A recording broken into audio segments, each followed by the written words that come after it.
જય શ્રી કૃષ્ણ, જય માતાજી મિત્રો. ગયા વિડીયોમાં આપણે પુરુષોત્તમ માસ મહાત્મય અધ્યાય 20મો અને તેની પાવનકારી કથાનું શ્રવણ કર્યું હતું.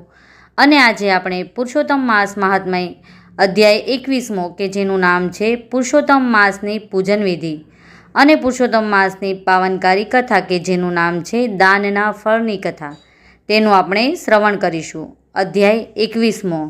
સૂત પુરાણી બોલ્યા, હે મુનિ શ્રેષ્ઠો, પુરુષોત્તમ માસની વ્રત વિધિ બતાવ્યા પછી ભગવાન પુરુષોત્તમની પૂજન વિધિ કેવી રીતે કરવી તે હું તમને જણાવું છું. પુરુષોત્તમ માસની પૂજન વિધિ માટે કોઈ પણ ધાતુ અથવા માટીની જે મૂર્તિ હોય તે મૂર્તિને અગ્નિમાં તપાવી તેમાં પ્રાણ પ્રતિષ્ઠા કરવાથી તે શ્રી રાધાકૃષ્ણની સજીવ મૂર્તિ બની જાય છે. પૂજકે પોતાનો જમણો હાથ મૂર્તિના બંને ગાલ પર પ્રસારી ભગવાન પુરુષોત્તમની તેમાં પ્રાણ પ્રતિષ્ઠા કરવી. પ્રાણ પ્રતિષ્ઠા કર્યા પછી ભગવાન પુરુષોત્તમના ધ્યાનમાં મગ્ન બનવું. પછી તન મન પવિત્ર રાખી વિધિ વિધાનથી પૂજન કરવું.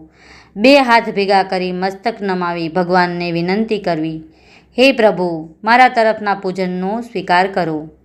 આ પ્રમાણે ભગવાનને વિનંતી કરી મૂર્તિને આસન આપી તેની પાસે જળ મૂકી તેને અર્ઘ્ય અર્પી વિનંતી કરવી, હે પ્રભુ, મેં આપની સામે જે કળશ મૂક્યો છે તે કળશમાં રહેલા ગંગાજળનું આચમન કરો. આ પ્રમાણે મંત્રોચ્ચાર કરી આચમન આપી ભગવાનની સહાયતા માગવી, હે પ્રભુ, તમારી સહાયતાથી મારા મનની આકાંક્ષા પૂર્ણ થાવો. પછી પંચામૃતે મૂર્તિને સ્નાન કરાવી સ્વચ્છ જળ વડે બીજું સ્નાન કરાવવું. પિતાંબર પહેરાવી જનોઈ અર્પી લલાટે ચંદન કરી કેસર વર્ણા અક્ષત ચડાવવા. સુગંધી ફૂલોની માળા પહેરાવવી. થોડા ફૂલો હાથમાં રાખી આંખો બંધ કરી મંત્રોચ્ચાર કરવો. નંદકુમારને હું વંદન કરું છું. આ પ્રમાણે બોલી પોતાની પાસેના ફૂલો મૂર્તિના ચરણો પર ચડાવવા. મૂર્તિ પાસે ધૂપ તથા ઘીનો દીવો કરવો. નૈવેદ્ય ધરવો. નૈવેદ્ય અગાઉ જળનું આચમન કરાવવું. પછી ભોજન પૂરું કરાવી પીવા માટે પાણી ફેરવવા માંડવું અને વિનંતી કરવી, હે પ્રભુ, મેં ધરેલ છે તે નૈવેદ્યના ફળ સ્વીકારી ભવો ભવ હું તેનું ઉત્તમ ફળ મેળવવા પામું એવા આશીર્વાદ મને આપો. ભગવાનને નૈવેદ્ય ધર્યા પછી કપૂર કસ્તુરીથી સુગંધિત બનેલી સોપારીવાળું તાંબુલ એટલે કે પાનનું બીડું મૂર્તિ પાસે ધરવું અને બ્રાહ્મણ માટે યોગ્ય દક્ષિણા મૂકવી.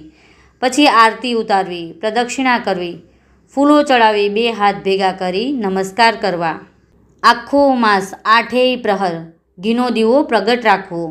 આ રીતે ભગવાન પુરુષોત્તમનું ભક્તિભાવથી પૂજન કરનાર આ લોકમાં અનેક પ્રકારના સુખ ભોગવી પ્રભુના પરમધામ વૈકુંઠમાં જાય છે. અહીં પુરુષોત્તમ મહાત્મ્યનો પુરુષોત્તમ ભગવાનની પૂજન વિધિ નામનો 21મો અધ્યાય પૂર્ણ થાય છે. હવે આપણે પુરુષોત્તમ માસની પાવનકારી કથાનું શ્રવણ કરીએ. દાનના ફળની કથા. ગામમાં પટેલ અને પટલાણી રહેતા હતા. તેમને એક દીકરો હતો. પટેલ અને તેનો દીકરો સવારે ખેતરમાં જાય તે સાંજે ઘેરે આવે. પટલાણી ઘરનું કામકાજ પતાવી ભોજન તૈયાર કરી પતિ અને દીકરા માટે ભાથું લઈને જાય.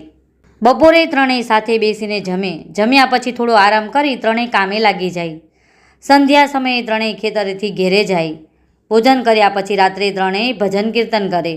ત્રણેયના મન સાફ હતા, કદી કોઈનું ખરાબ વિચારે નહીં. એવામાં પુરુષોત્તમ માસ આવ્યો. પટેલ પટલાણીએ વિચાર કર્યો કે આ વખતે ગંગા સ્નાન કરીએ તો અધિક ફળ મળે.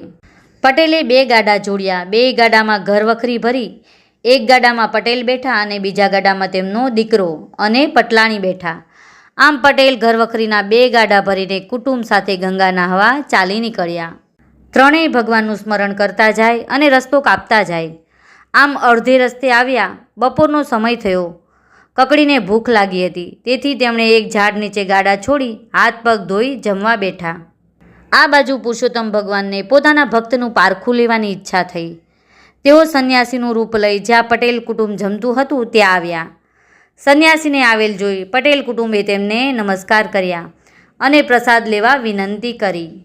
ત્યારે સંન્યાસી બોલ્યા, મને જરા પણ ભૂખ નથી, મારે ગંગા સ્નાન કરવા જવું છે. જો તું મને 2 ગાડામાંથી એક ગાડું આપે તો હું તેમાં બેસીને ઝટ ગંગાજીએ પહોંચી જાઉં. પટેલ તો જરાય વિચાર કરવા ન રોકાયા. ગાડામાંથી ઘર વખરી પણ ન ઉતારી. સીધી બળદની રાસ સંન્યાસીના હાથમાં આપી દીધી. સંન્યાસી ગાડામાં બેસી ધીમે ધીમે આગળ જવા લાગ્યા. જોત જોતામાં એ ગાડું અદૃશ્ય થઈ ગયું. પટેલે સંન્યાસીને ગાડું આપી દીધું. એનાથી પટલાણી અને પુત્રને જરા પણ દુઃખ ન થયું. તેઓ બંને પટેલને કહેવા લાગ્યા, ગંગા નદી હજી ઘણી દૂર છે, ચાલીને ત્યાં પહોંચાશે નહીં, માટે આ ગાડામાં બેસી જાઓ. પણ પટેલે ના પાડીને કહ્યું, તમે ગાડું લઈને આગળ વધો, હું તમારી પાછળ આવું છું. મા દીકરો ગાડું લઈને આગળ વધ્યા. પટેલ ગાડા પાછળ ચાલ્યા આવે છે. ચાલતા ચાલતા પટેલ પ્રભુના ગુણગાન ગાવામાં રસ્તો ભૂલી ગયા. પટેલ ભૂલા પડ્યા અને જઈ ચડ્યા અઘોર વનમાં. ત્યાં નથી પાણી કે નથી ફળફળાદી. તોય પટેલ હિંમત હાર્યા નહીં અને ચાલતા જ રહ્યા. આમ તે 3 દિવસ સુધી ભૂખ્યા અને તરસ્યા ચાલતા જ રહ્યા. હવે તેમનામાં ચાલવાની શક્તિ રહી નહીં. ત્યાં પટેલ એક ઝાડ નીચે થાક ખાવા બેઠા. ત્યાં તો ધનાક કરતું એક મોટું ફળ તેમની પાસે પડ્યું. પટેલ ફળને હાથમાં લઈને જોવા લાગ્યા. ભૂખ ઘણી લાગી હતી, પણ અજાણ્યું ફળ ખવાય નહીં. પટેલ થોડો થાક ખાઈ ઊભા થયા. ફળ પોતાની સાથે લીધું અને વિચાર કર્યો કે રસ્તામાં કોઈ મળશે તો પૂછી લઈશ, ખવાતું હશે તો ખાઈશ, નહીતર ફેંકી દઈશ. તે થોડું આગળ ચાલ્યા. ત્યાં એક જીર્ણ શિવાલય તેમણે જોયું. તે શિવાલયમાં દાખલ થયા. ત્યાં બેઠા 3 દિવસ ભૂખ્યા તરસ્યા શિવજીને યાદ કરતા રહ્યા. ત્યારે શિવજીને પટેલ પર દયા આવી. તેઓ પ્રગટ થયા. પટેલ શિવજીના ચરણમાં ઢળી પડ્યો. શિવજીએ પ્રસન્ન થઈ તેને કંઈ માગવા કહ્યું. ત્યારે પટેલે જણાવ્યું, હે ભોળાનાથ, હું 6 દિવસથી ભૂખ્યો તરસ્યો છું. તમે હા પાડો તો આ ફળ ખાઓ. શિવજી બોલ્યા, આ ફળ વિશે હું કંઈ જાણતો નથી. ચાલો આપણે વૈકુંઠમાં જઈ ભગવાન પુરુષોત્તમને પૂછીએ. શિવજીની ઈચ્છા પટેલને વૈકુંઠના દર્શન કરાવવાની હતી. શિવજી પટેલને લઈને વૈકુંઠમાં આવ્યા. ભગવાન પુરુષોત્તમના દર્શન કરતાં જ પટેલ એકદમ તેમના ચરણોમાં ઢળી પડ્યો અને પૂછવા લાગ્યો, પ્રભુ, આ ફળ ખાવું કે ન ખાવું? પટેલના ભોળપણ ઉપર ભગવાન હસી પડ્યા. તેઓ બોલ્યા, હે ભક્ત, આ દાન ફળ છે. મહાપુણ્યશાળીને જ આ ફળ પ્રાપ્ત થાય છે. તું તારે મજેથી ખા. પટેલે ફળ ખાધું. ફળ ખાતા જ 32 કોઠે દીવા થયા. ત્યાં જ પટેલની નજર પોતાના ગાડા ઉપર પડી. પાસે બીજું ગાડું પણ પડ્યું હતું. તેમાં પટલાણી અને તેમનો દીકરો બેઠા હતા. પટેલે પ્રભુ સામે જોયું.